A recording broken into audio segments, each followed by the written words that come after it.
Dorado Main Street held its quarterly downtown assembly on Tuesday, August 8th at Charley's Appliances. The meeting was initiated by Jeff Christensen, the president of Dorado Main Street Board, and he began by introducing Tyler Norris, a board member from Branch's Pregnancy and Family Resource Center. Norris updated attendees on their building renovations, which is located at 107 North Main in El Dorado. We tore out everything that was there to start to go back to what it was.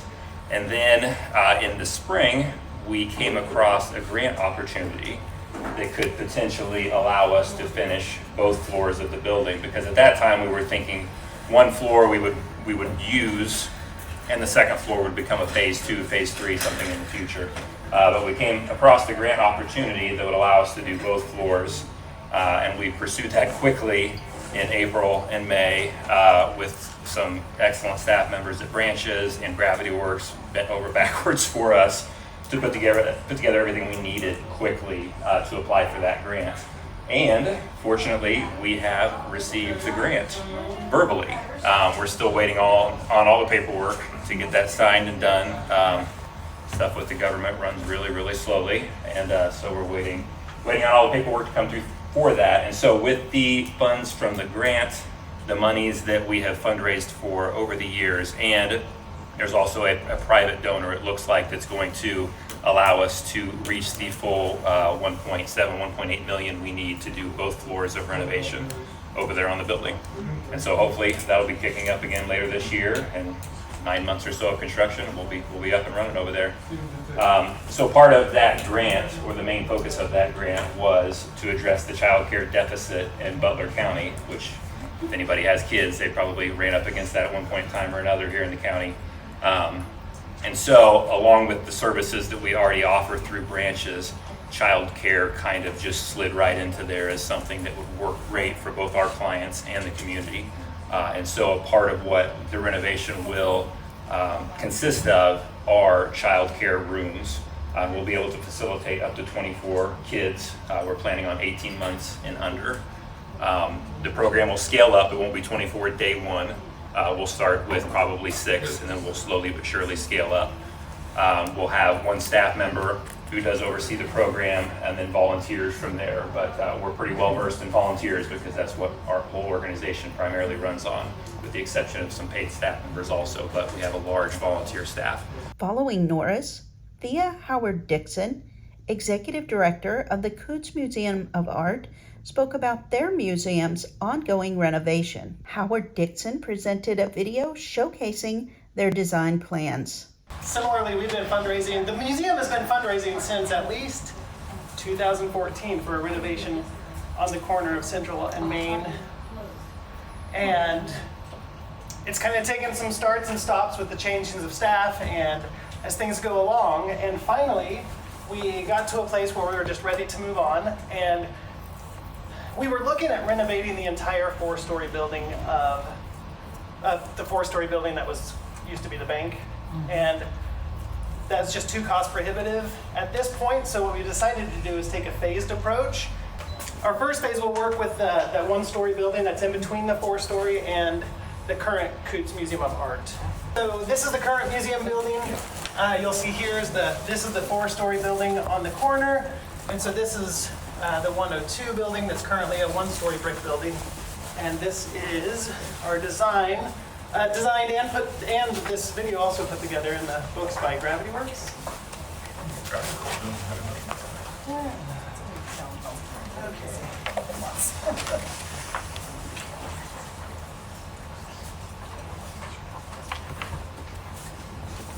Sorry, there is music, but I didn't mess with that today. So this will be the entryway coming in. Just behind that, we'll have a kind of a multi-purpose lecture room / event room for multiple activities.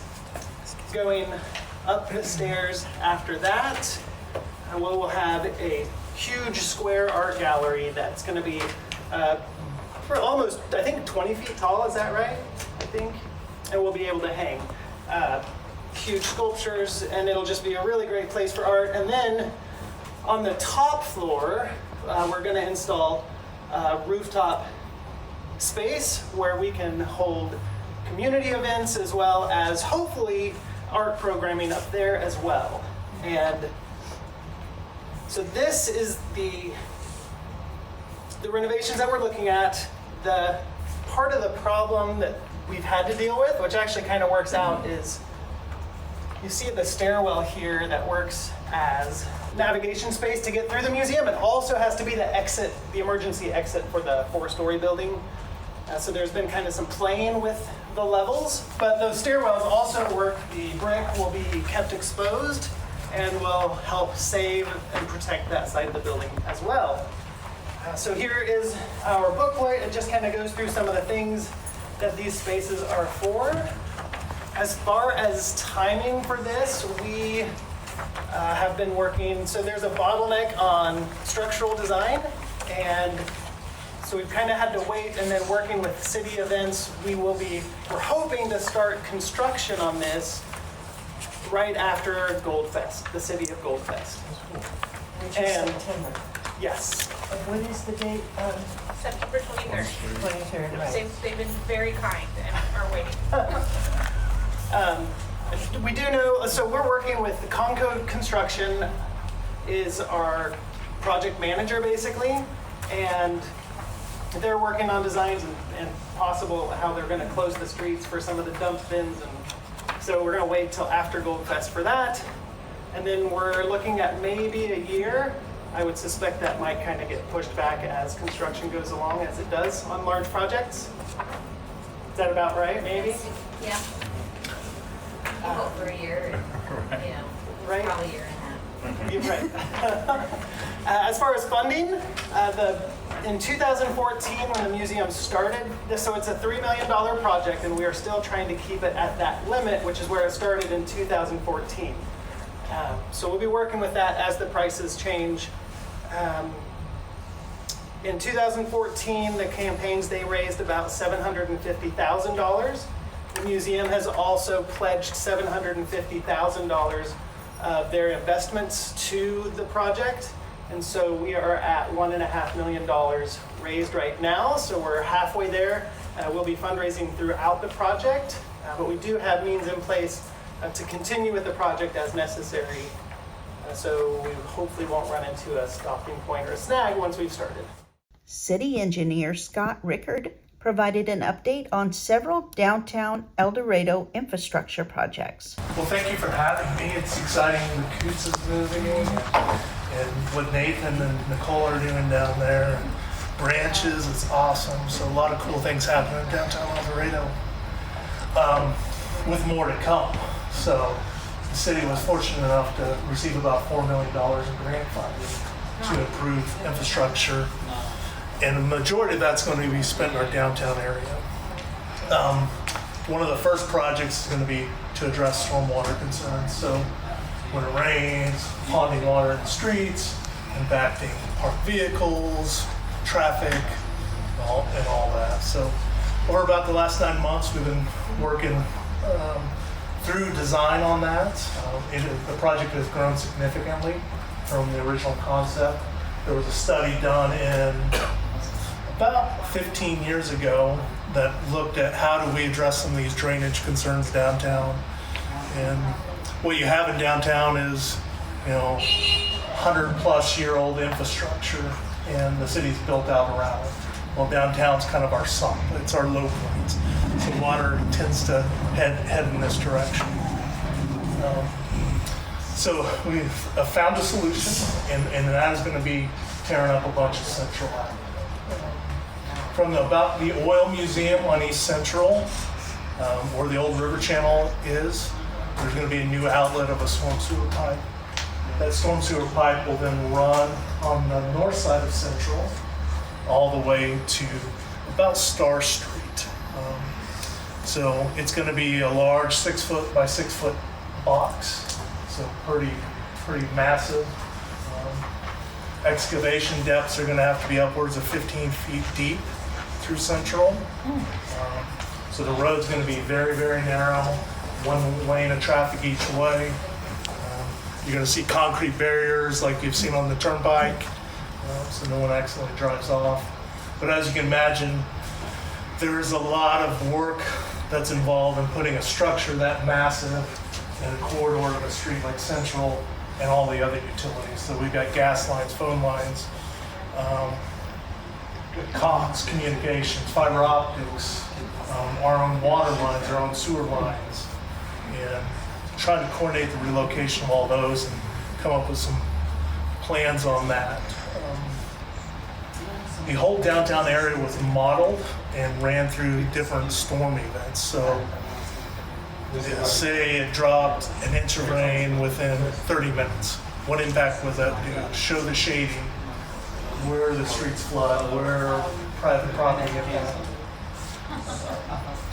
You know, typically roads are designed to handle a 10-year storm event. Just way too costly and almost impractical to handle every type of storm event.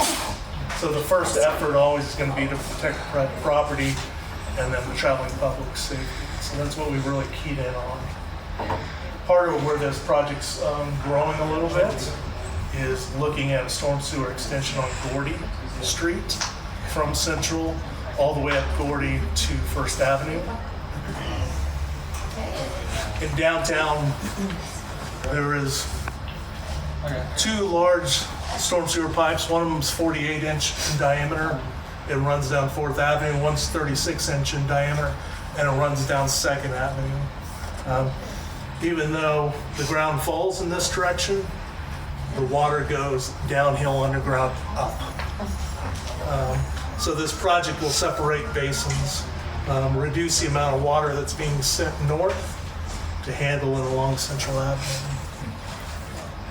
So with that project will be a new 16-inch water line as well. Yeah. Most of the water lines in downtown El Dorado are of that 100-plus-year-old age, old cast iron, horsehair and lead packing for the joints. So very old. And it's in very good shape. Our water treatment plant produces a very good quality water that keeps those water lines in great shape. Problem is our water treatment plant can make more water than we do today. We just can't push it out of the plant. It hits bottlenecks, so it hits these smaller diameter pipes, and it's unable to get out in our distribution system. So this new 16-inch line will get rid of a bunch of old 12-inch, 8-inch, 6-inch cast iron pipe. It's 100 years old, and help remove a bottleneck that's in front of our plant to allow our plant, our pumps to run more efficiently, push more water out where it's needed when it's needed. That in turn will help us, hopefully, eventually, we think it's a matter of time, but before some industrial developments happen. Our water treatment plant has about 1 million gallons a day of what they call freeboard, so excess capacity in it to make more water. We just can't get it out of the treatment plant. So that will go to help to address that. As well, with these downtown infrastructure projects, we're looking at improvements along First Avenue and Pine Avenue, to improve pedestrian crossing. So a lot of you seen, islands or bump outs and intersections to get the pedestrians out there closer to the traffic. So those are going to be part of this project as well. Along with Pine Avenue today currently has diagonal parking on one side of the street. We will see a shift on First Avenue as well to diagonal parking on one side of the street. And these bump outs in the intersection will help pedestrians get out there, be able to see. They also they get out the streetway a little bit. They serve as a traffic calming device. As you're driving, you see these, you tend to slow down. So that's another positive out of this. The old crosswalk at First and Main will go away. That has been something that's staff has been a little fearful of. It operates so intermittently. A lot of people don't understand what it means. It's always been a concern of ours. Someone pushes a button, just walk on out. And the drivers aren't paying attention. So that will go away, and these bump outs will anchor kind of the First and Pine corridor. Hopeful, in the future, more can be placed in downtown. But that's going to be our first go of it, to get one on the south side and the north side as well.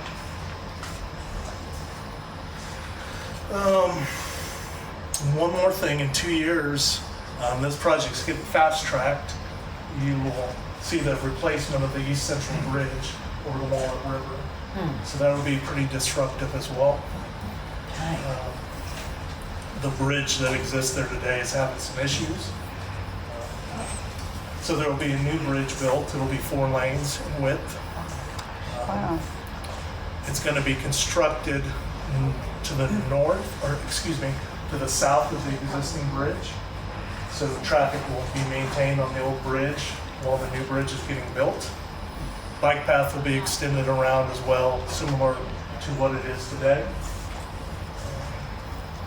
And then the railroad will have a new bridge over as well. So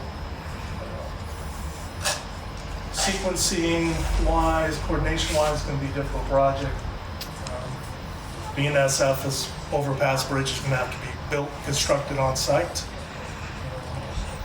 That rail will be shut down for 24 hours.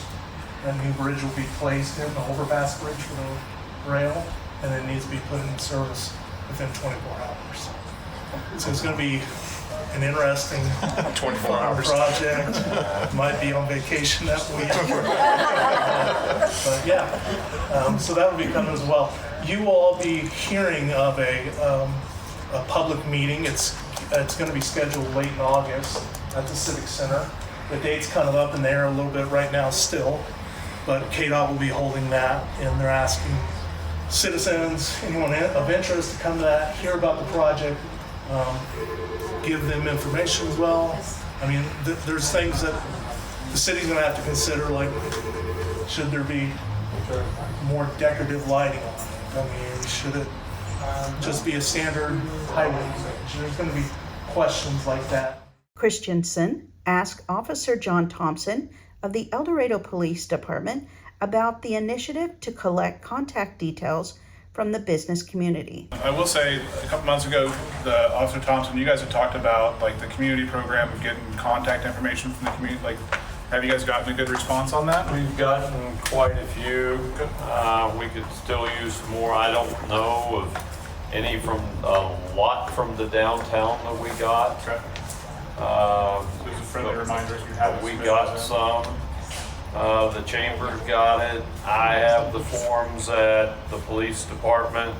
If anybody needs them, they can also email me. I can email them out and you can send them back to me because I put it in our database for emergency contacts in case something happens to the business at night when everybody else is sleeping, so we know who to get a hold of in case of an emergency, because a lot of the places we don't know who to get a hold of. Right. So, and if we don't know who to get a hold of, we don't have any phone numbers, then there's not a lot we can actually do unless we know who owns the building.